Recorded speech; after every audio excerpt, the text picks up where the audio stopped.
Welcome to Negotiating Happiness, the show that helps you find happiness, success, and balance in your work and life. I'm Adriana, your host for this journey into entrepreneurship and personal growth. We're broadcasting live on 107.7 and 105.3 FM in New Orleans as part of the United Public Radio Network. We explore the latest strategies, insights, and stories from successful entrepreneurs and experts. From managing stress to building a thriving business, we've got you covered.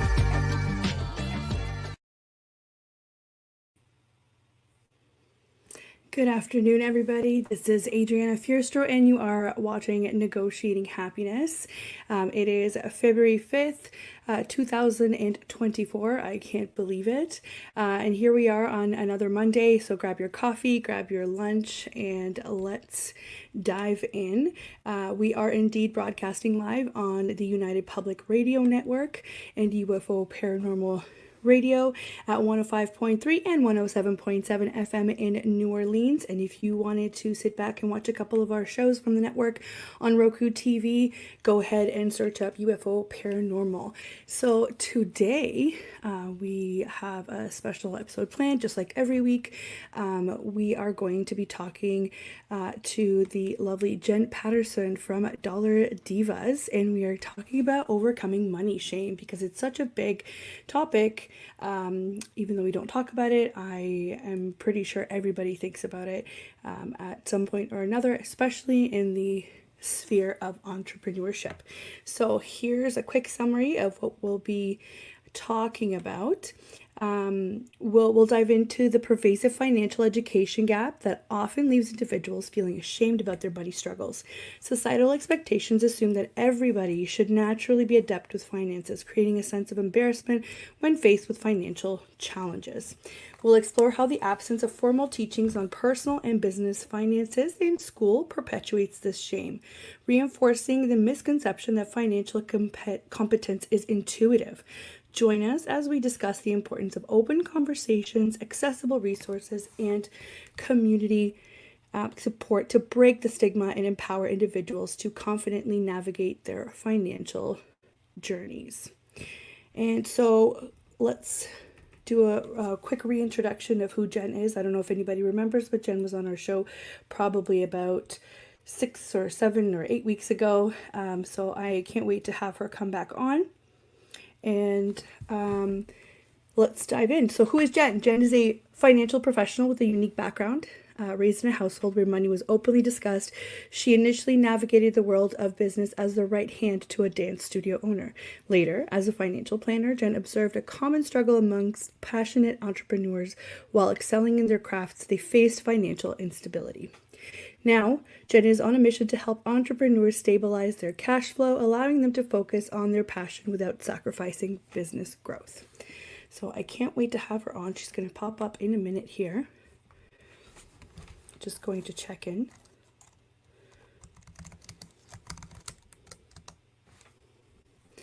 And then we're going to dive into a couple of stats here that I've gathered. I don't know if you guys are a fan of stats, but I definitely am. So here we go. Jen is in the waiting room. We're just going to pop her in. Hello, Jen. How are you? Hello. I'm good. How are you? I'm good, thank you. Thanks so much for popping on. Yeah.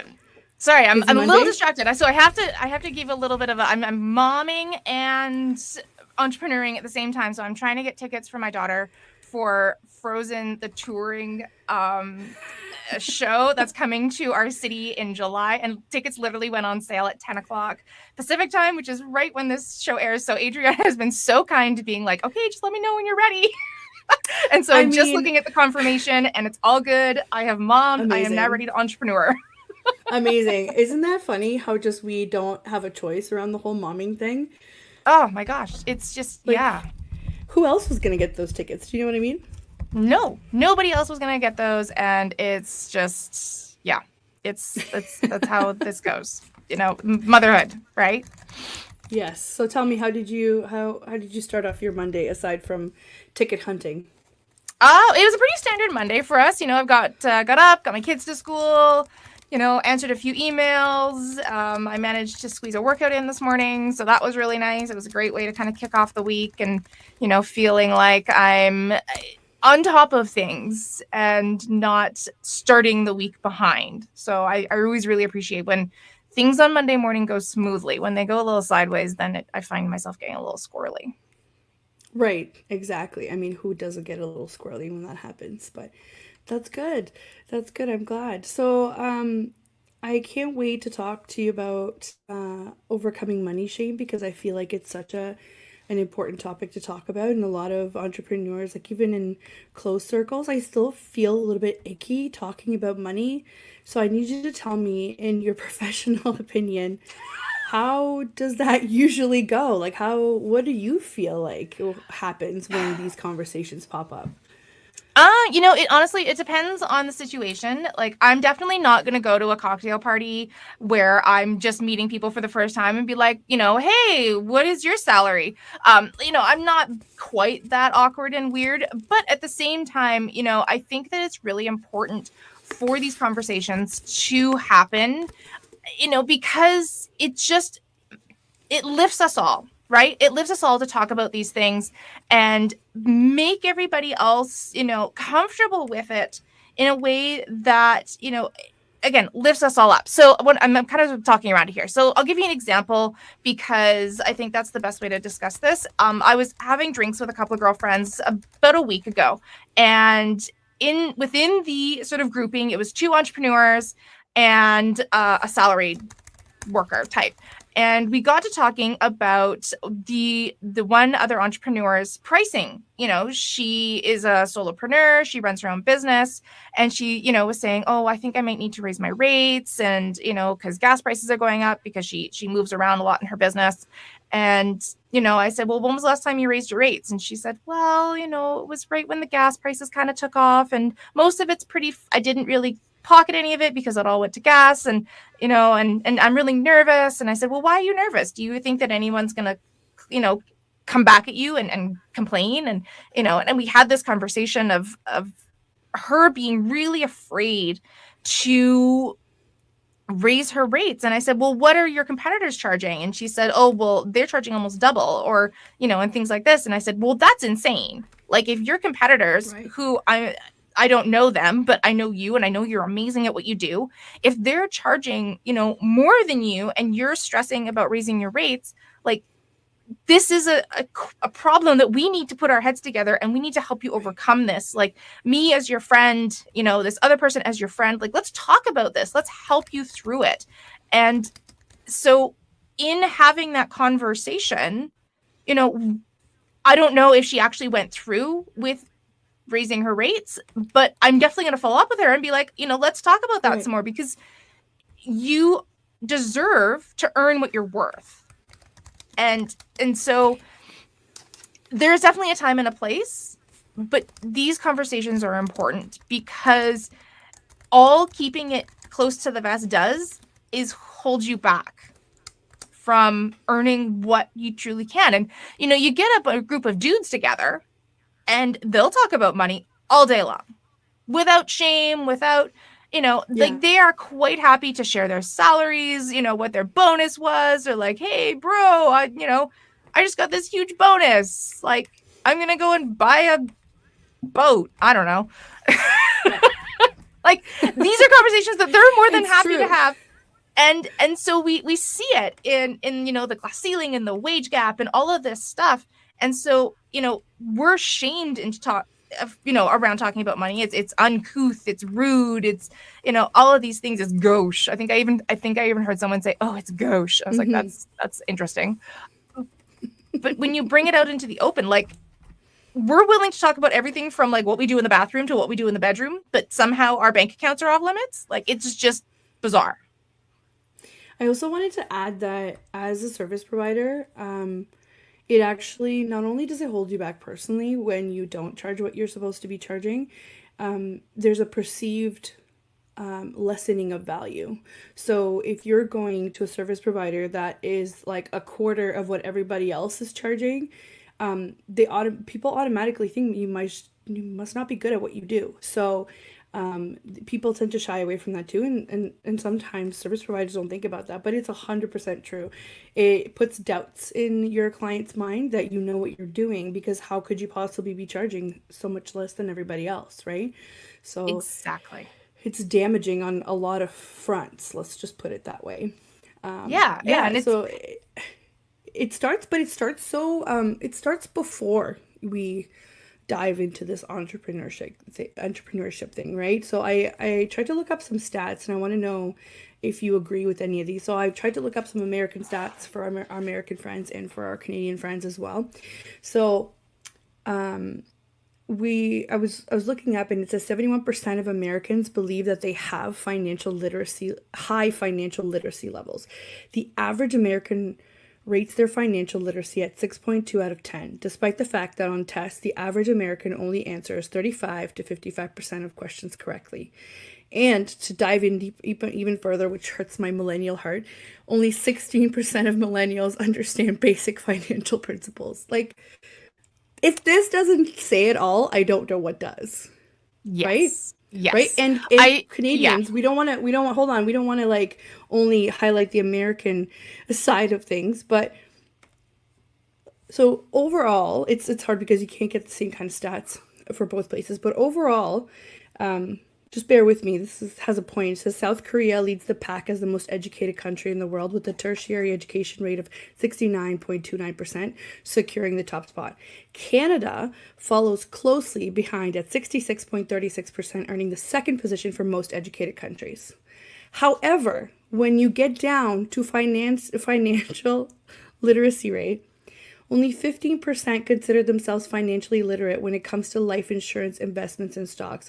According to the poll, while 60% admit to having a personal or monthly budget, only 29% have taken an education course about finance or personal budget management.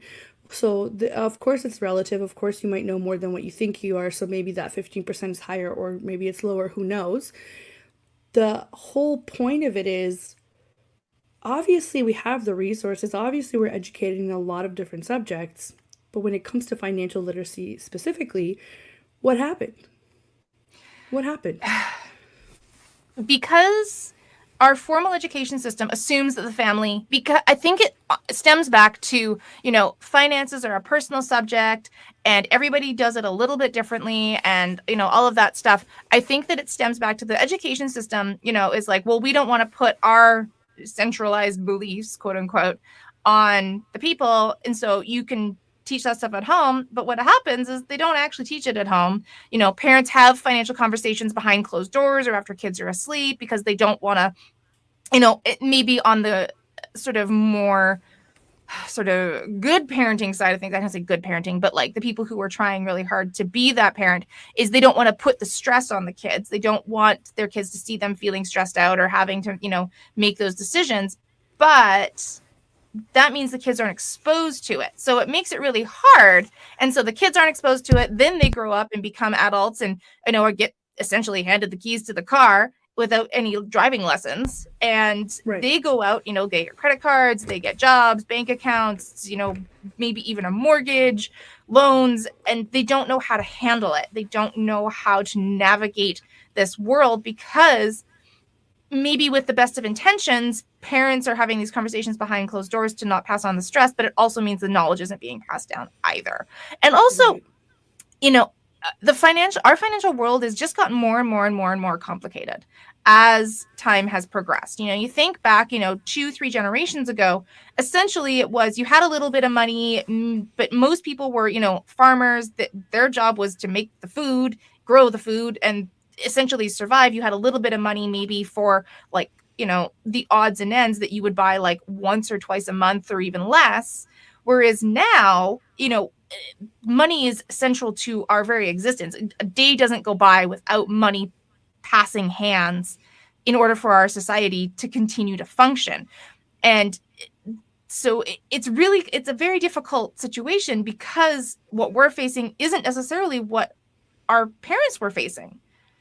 Right. It's a lot harder. It's a lot different. I talk to my mom about this quite frequently, how parenting today and even just existing today is so much different than when she was in our shoes, 30 some odd years ago. And Yeah. and so that's a disconnect as well, because they don't have the knowledge to pass on. So they feel like, well, this is how we did it, but that's not going to work for you guys because it's such an environment.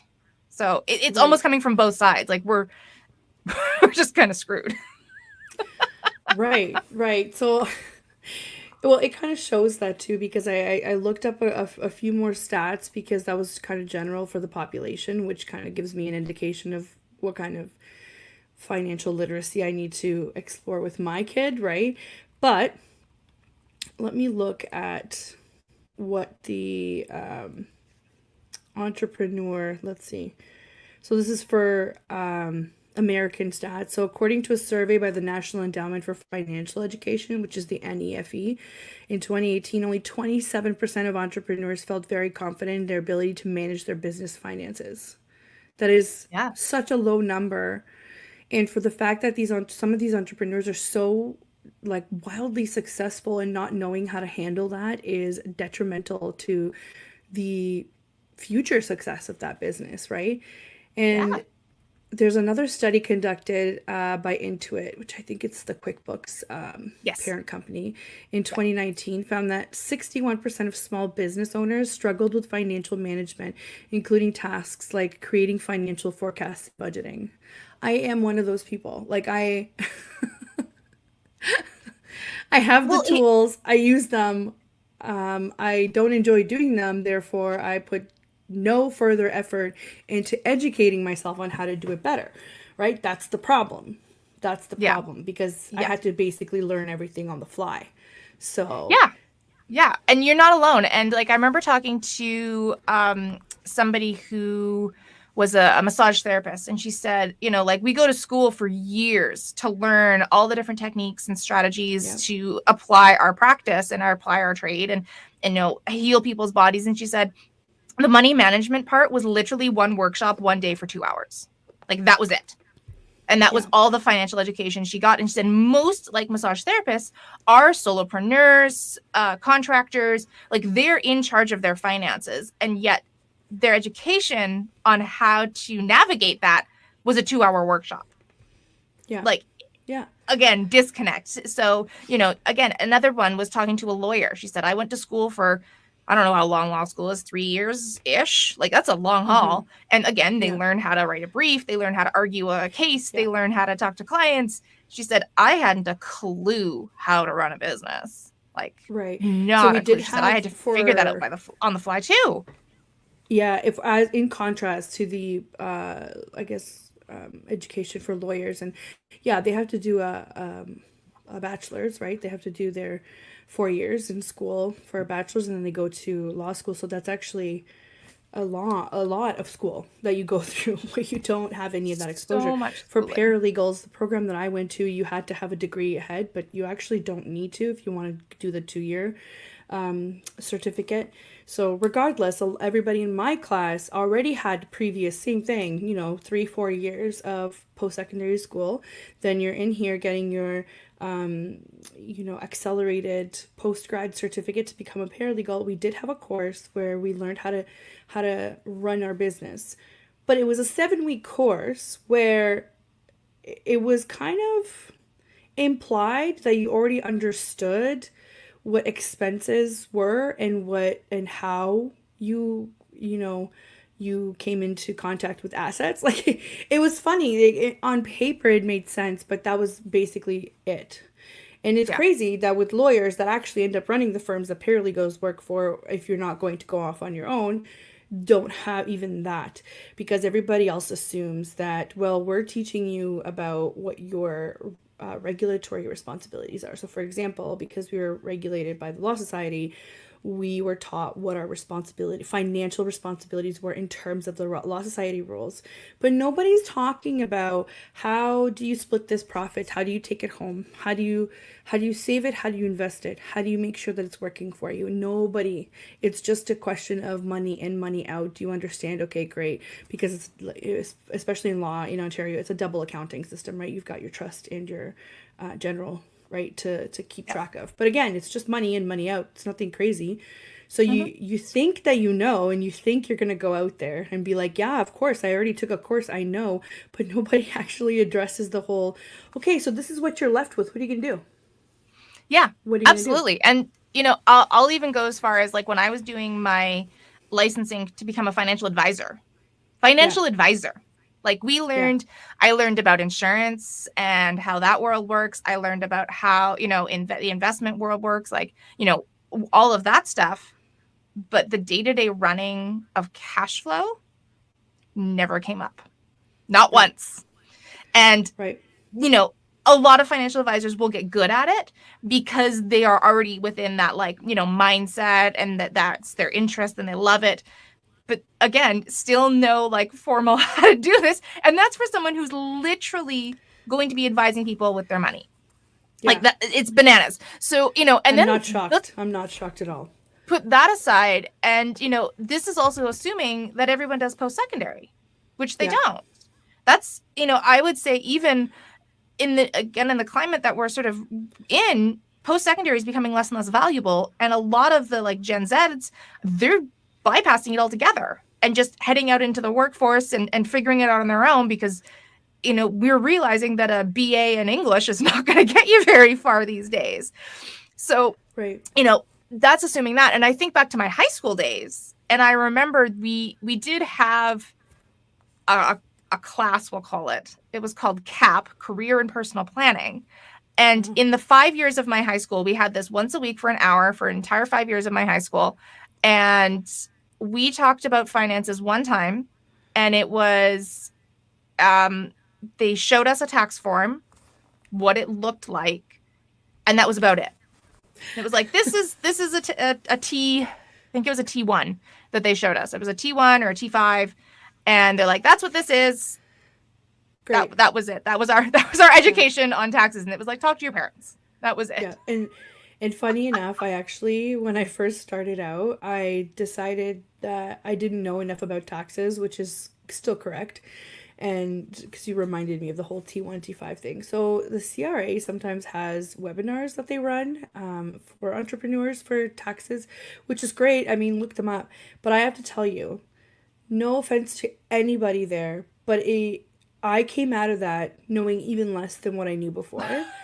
And not because they weren't teaching it, it's because it was the most excruciating thing I've ever had to sit through, where it's like doing math. So instead of explaining concepts and how to structure your business around those concepts so that people can understand how to apply it day to day, it was kind of like going through a form. And I'm like, nobody needs to know that because most of us will get our accountant to do it.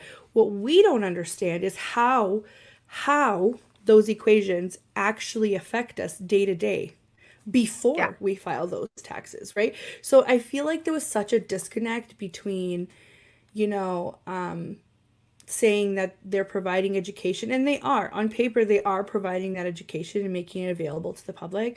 But as somebody who's taken that, and I'm good at math, I'm okay at math, I can do lots of quick math in my head, I can do more complex math if I have some time. Sure, I understand how to do that. I understand money in, money out. And that webinar was probably a 3-hour, like, I don't even know if it was 3 hours or if it felt like 3 hours, but it was wild. I was like, I should not have taken this, because it was definitely, there's no translation between what was being said and what we were.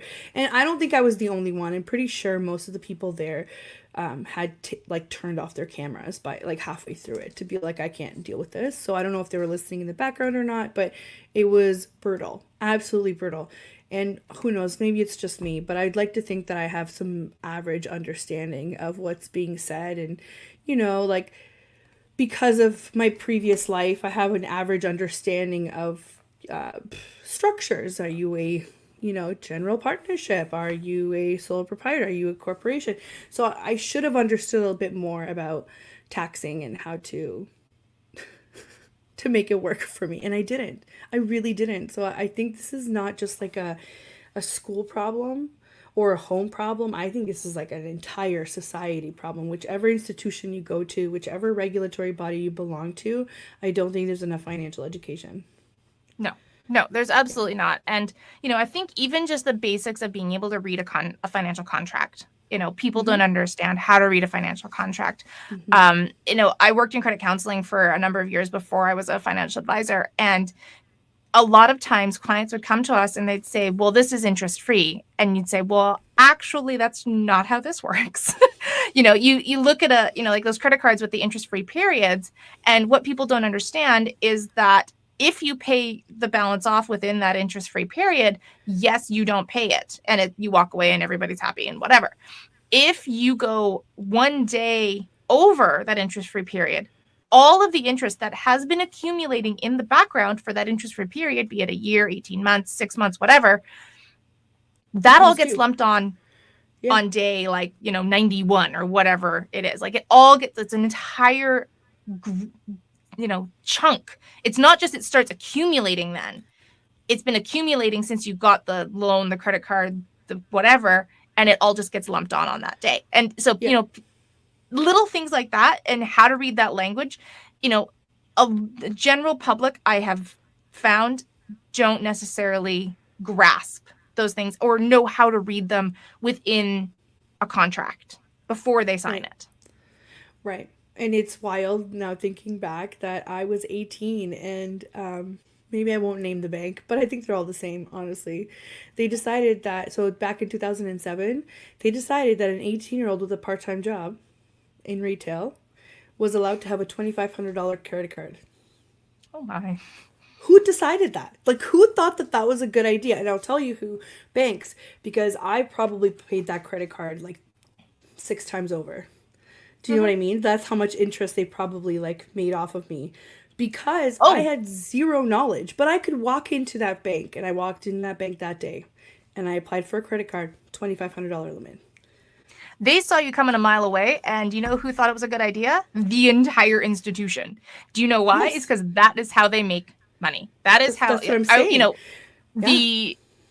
There's a saying in the financial advising world is you don't invest with banks, you invest in banks. 100%. That's what I'm saying. I probably paid it 6 times over in interest alone.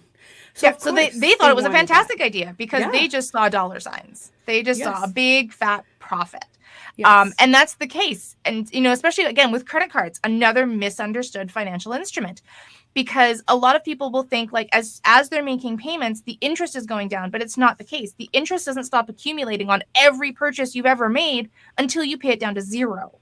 That's when the interest stops. So if you bought a TV and paid off $500, of the balance, you're still getting charged for the, full balance of that TV until you pay it to zero. And again, it's a cash cow for the companies. They are just raking in the dollars on our misunderstanding of financial instruments.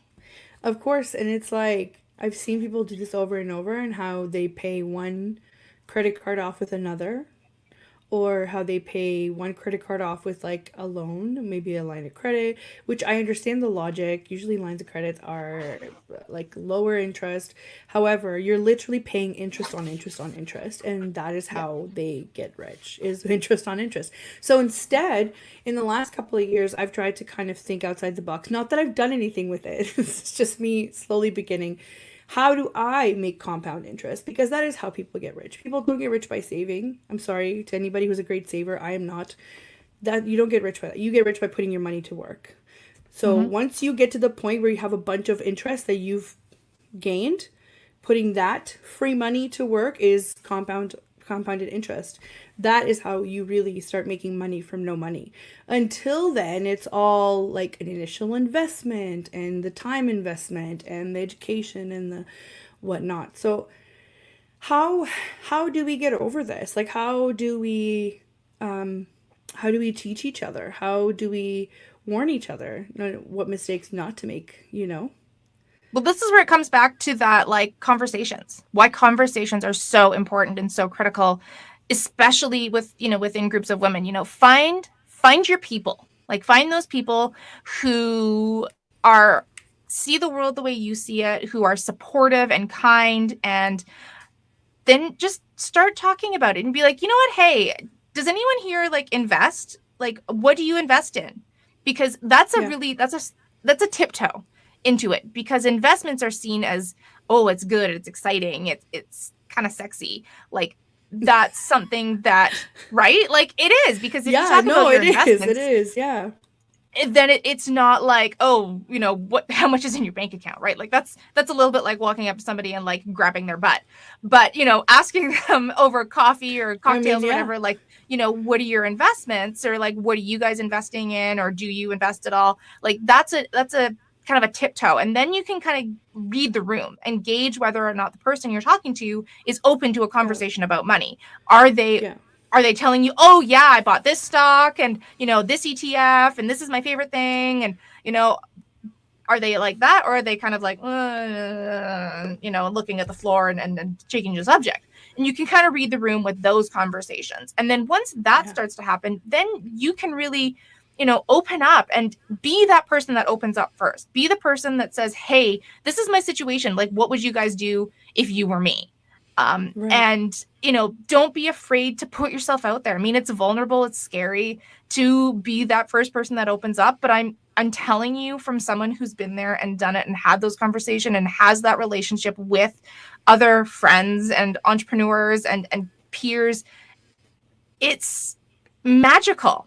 It's so, like, I use that word not lightly. Like, it really is, because like, I feel like I've got a couple of girlfriends that I can literally call up and be like, hey, I've got this, like, I'm not sure what to do with this, particular situation when it comes to like my business, or, I've got this other investment. I'm not sure whether or not I should take a plunge on it. What do you think? And we can talk it out and hash it out and figure it out, because I know what they think about finances and money and investments. And I understand their perspective, and I value that. And I value their input, because I know they've been there. They've walked down this path as well. Right. And they've got a lot of wisdom to share. Right. What do you think of this? I don't know if you have a similar experience, but every time I would hear somebody talk about investments, it's always the rich dude that has investments. It was never the mom that, works like a side job. It was never, the university student or the newly graduated student that decide to invest whatever he has or she has. Like, how I just want to, like, my opinion is like, I want to bust right through that myth to be like, it doesn't have to be the rich dude that has the investments. Like, you can start off with literally like $100. There are stocks out there that you can buy for $100 or less than that. I know. Yeah, I know. It's 25. just I'm trying to think. Yeah, 25. $25 is what you need to get in. That's generally the low bar mark. There's actually ways to invest with even less, but they're a little complicated. But usually $25 is your buy-in. That's it. Right. And it's usually like 10 Canadian dollars a transaction. So once you purchase something, right, like they take 10 Canadian dollars from that. So there are fees for it, but the grand scheme of things, and it depends on, is nothing.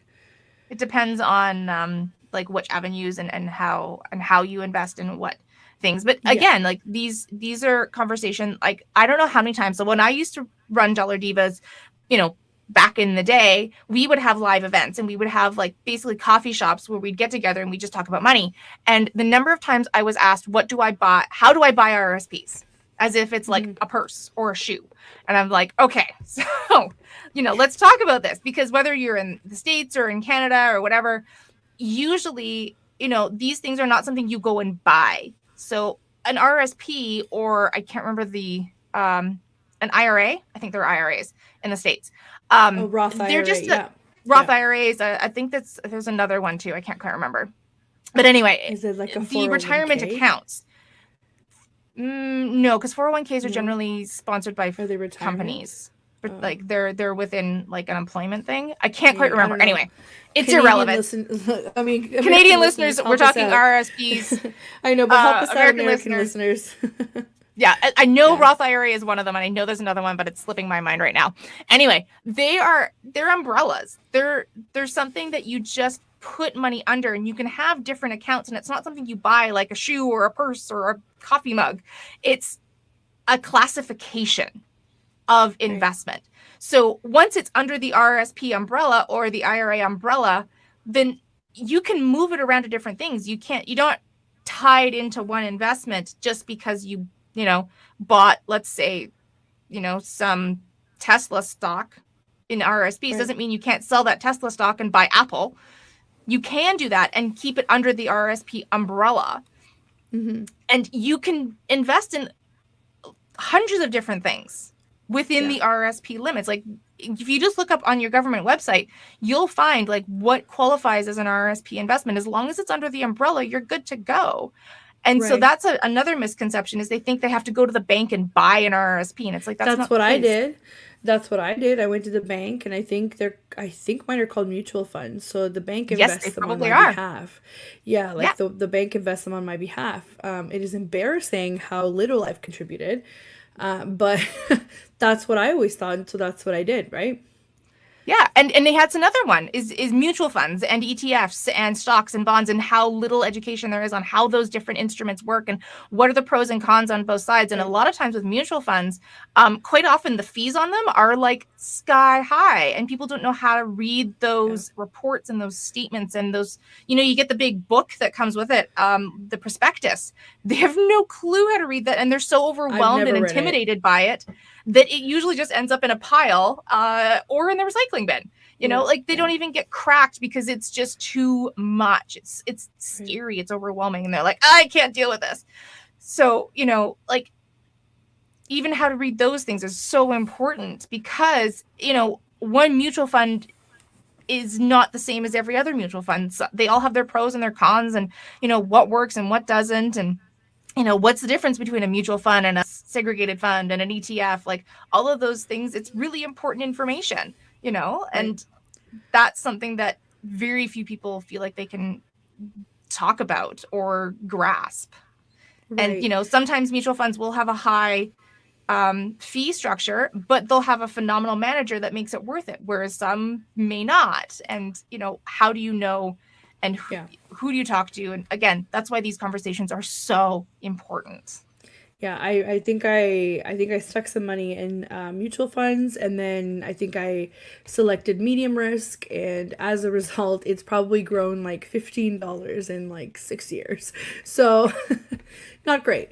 But as a professional, if you're working with a lot of solopreneurs or people that work by themselves, what would you say is the most important? Like, obviously, let's say, assume that everybody's got their cash flow in check. Okay, assume that that's in check.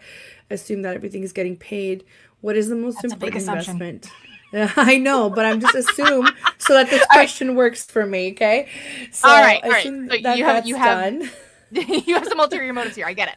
Okay. Yes. So cash flow is in check. Everything's functioning right. Like, where do you go next? And how do you make the most of your dollars? And that's the question on everyone's mind, right?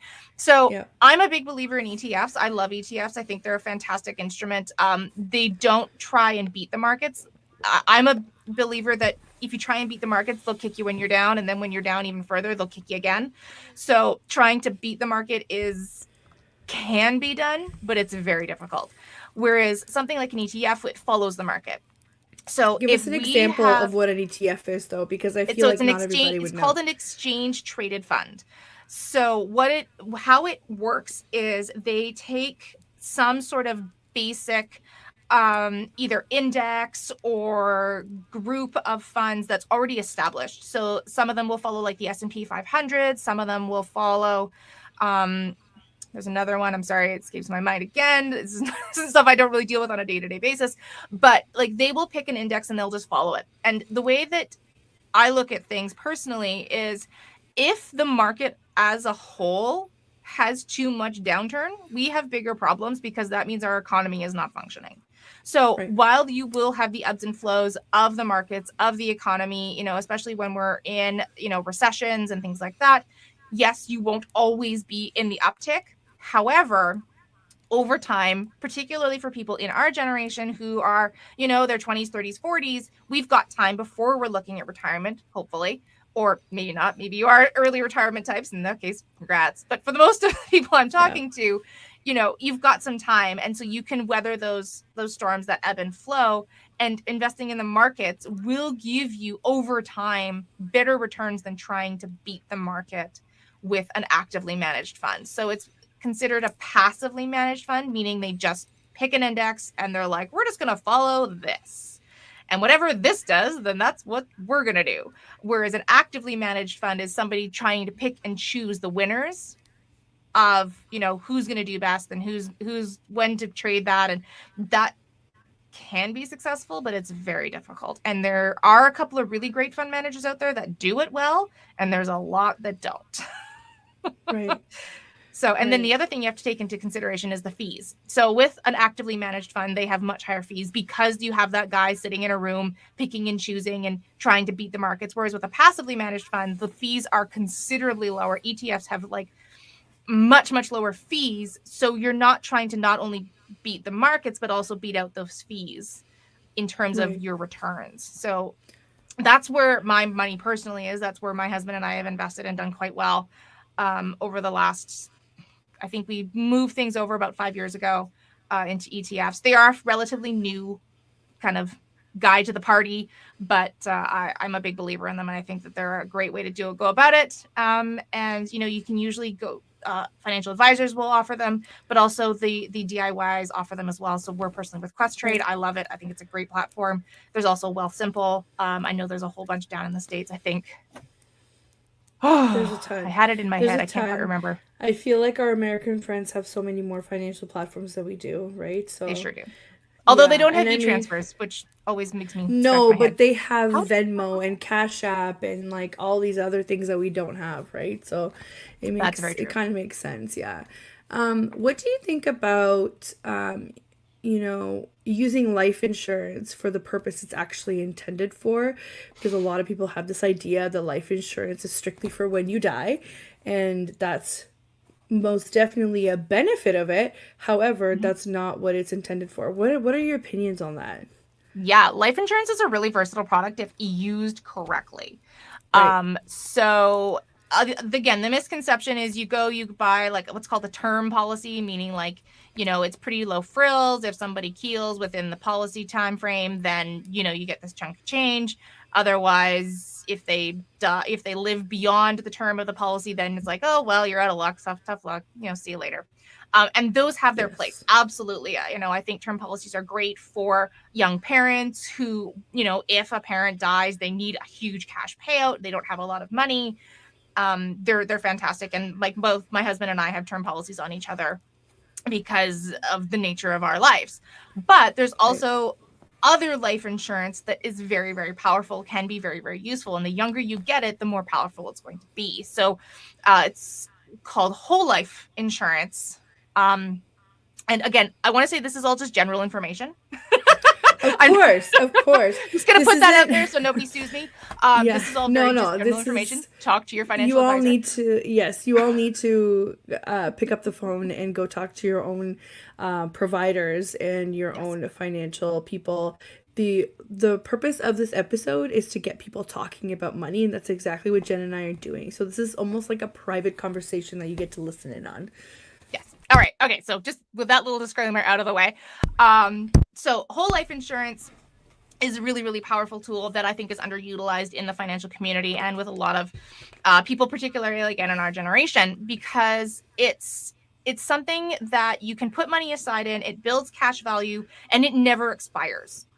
So if I live to 130, my whole life policy is going to tick along with me, and it's only growing in value. So when I first got my whole life insurance policy, I think it was worth like $75,000, and there was no cash value and on that day one and whatever. And I've had it for about 10 years now. Gosh, maybe longer.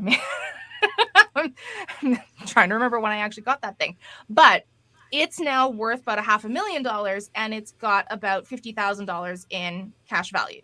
So like that will just build over time, and the cash value will continue to build over time. And the cash value, like I can use that to loan myself money. So I can pull the cash value out of it without surrendering the policy as policy loan.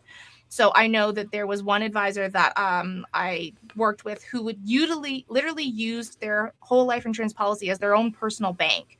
And he said, I took money out of it. I borrowed money out of it to buy my wife's engagement ring. He said, then, slowly paid that back. I took money out of it to buy a car at one point. I took money out of it for the down payment on my house. Like, he literally used his own policy as his own personal bank account, his own personal loan vehicle, so that he didn't have to go and borrow outside and pay those interest rates and things like that. So, those are the things that you can kind of do with a whole life policy, as well as, generational wealth transfer and things like that. So, I know that when I kick it someday, that my kids, my husband, somebody in my line of lineage is going to get a big fat payout.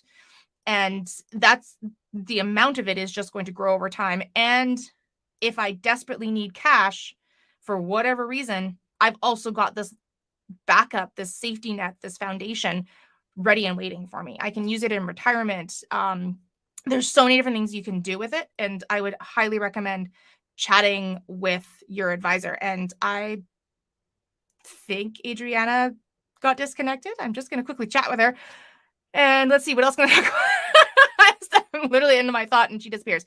And then the other thing you can look at is like universal life insurance. It can also be a really powerful tool. I know a little bit less about that because I've been out of the life insurance game for a number of years now, and it's a little bit rusty. I haven't used the knowledge in quite a while, but it also can be a very, very powerful tool that you can look at. The other thing is, as a business owner, life insurance can fund things like buy-sell agreements, so that if you work with a partner and one partner dies, then the partner's spouse isn't left holding the buck trying to run a business that they know nothing about, and they can buy out the or the partner can buy out the spouse, so that they're still left with an asset but also aren't stuck trying to run this business that they know nothing about. So those can be really, really powerful tools. And, talk to an advisor about those kinds of options. If you are in a partnership and your business is thriving, like that can be a really, really powerful tool and a really great foundational tool to make sure that everything stays the way that you want it to within your business. So life insurance has a bad rap. I think because of the way that it's sold and the way that it's marketed. Life insurance is marketed by advisors who are all on commissions, which I think is massively backward. But it is a really, really powerful, powerful tool, and it can be very useful in a financial structure, as looking at it in a holistic way and using it to fund your retirement or many other things within your life is so, so important. And I'm just going to check in with Adriana and see if she is going to be able to jump back in here. Let's see here. Don't see any messages from her. Let's try over here. See if she messaged me on Instagram.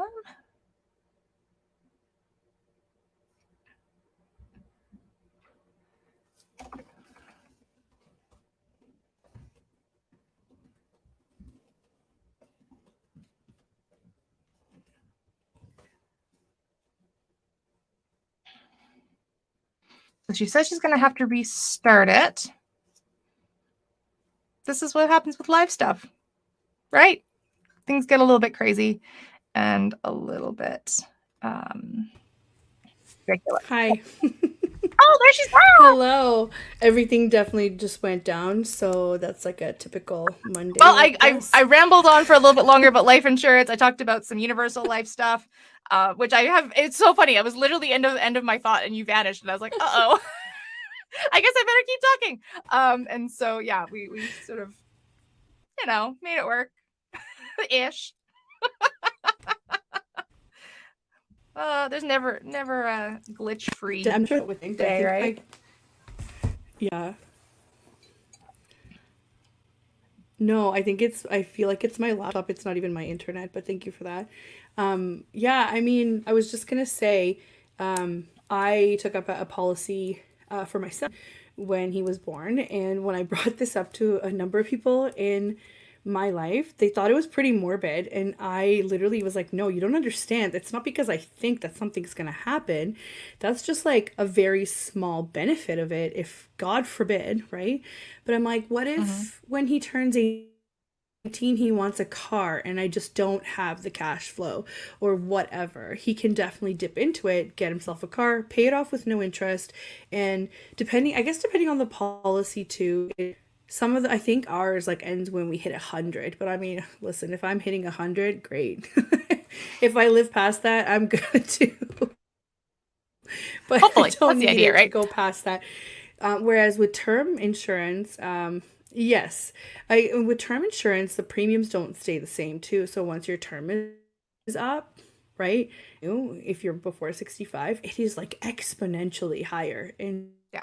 And it depends on the in the contract too. Like premium. they're all a little bit different. Some So of they them go are from like like 10-year terms, $35 some of them that are I'm not 20-year even terms. getting. Yeah. Yeah. Yeah, for something that I'm not even getting interest in. And I remember when Yeah. I talked to my insurance broker that we went over things like what is the average growth rate for this, right? In any case, it was better than a savings account. I think it ended up being something like 7% a year or something like that, right? Like that's a pretty big chunk of interest, especially if you're investing a lot of money. But I wanted to say that this is what rich people do. Rich people dump a bunch of money in life insurance policies and then they create their own bank. Just like you said, your friend would literally keep borrowing and paying it back. But I think that at some point, I don't think there's a term of paying it back. So if something happens, they just take it out of your death benefit, right? If Yeah. you don't end up paying Yeah. back the money, right? Because it's still your Yeah. money. And I That's mean, the there's whole always like point. the fine print and you have to read it closely. Yeah. But for the most part, yeah, I mean, if I say I took out, 20 grand out of my life insurance policy and used it to whatever, go on a really spectacular holiday, let's say, for example, then if I kicked it on my holiday, then they would just take it out of the payout. And that would be the end Right. of that. And everyone would sort of dust their hands and be like, cool, we're done. Um, but yeah, Right. I mean, you're right. Like term policies, they, like I said, they're really helpful and they're great. Like I said, and you have to read your contract. Like I said, is it a 10-year term? Is it a 20-year term? Like what have you signed up for? And be really clear and ask a lot of questions. Like don't feel when you're Right. in these meetings, don't ever Right. feel like you asking too many questions.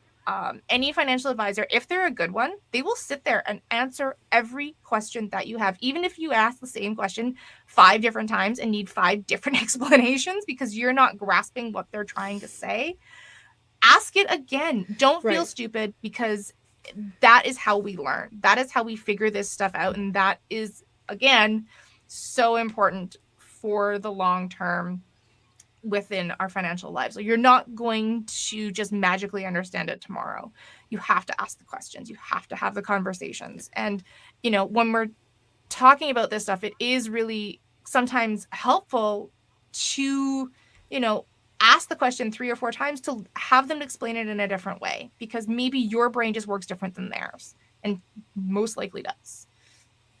Of course, and that's the whole point of their job, right? Is to make these complicated concepts or complicated terms into, something that's chewable, something you can digest on. So, there's nothing to be ashamed of. I didn't learn this until I was I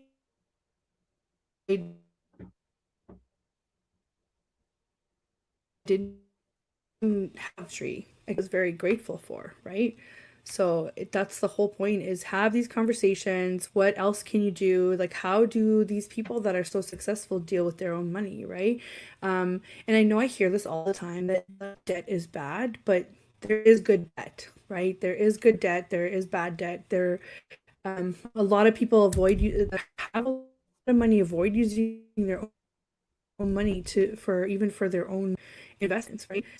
I know these are very general ideas, but from these general ideas, you should have an understanding of so that if an idea sparks or for some reason you have some extra cash lying around at some point, do something with it, right? Protect yourself with it, pretty I would much. even go so far as to say debt is not good or bad. Debt is just debt. Right, It's neutral. It's right. morally neutral. Like it's not good or bad. It's just a thing. It's like, again, it's like a coffee cup. But they It's teach you just that it's there. bad. They teach you They that it's teach bad. you that it's bad. Yes.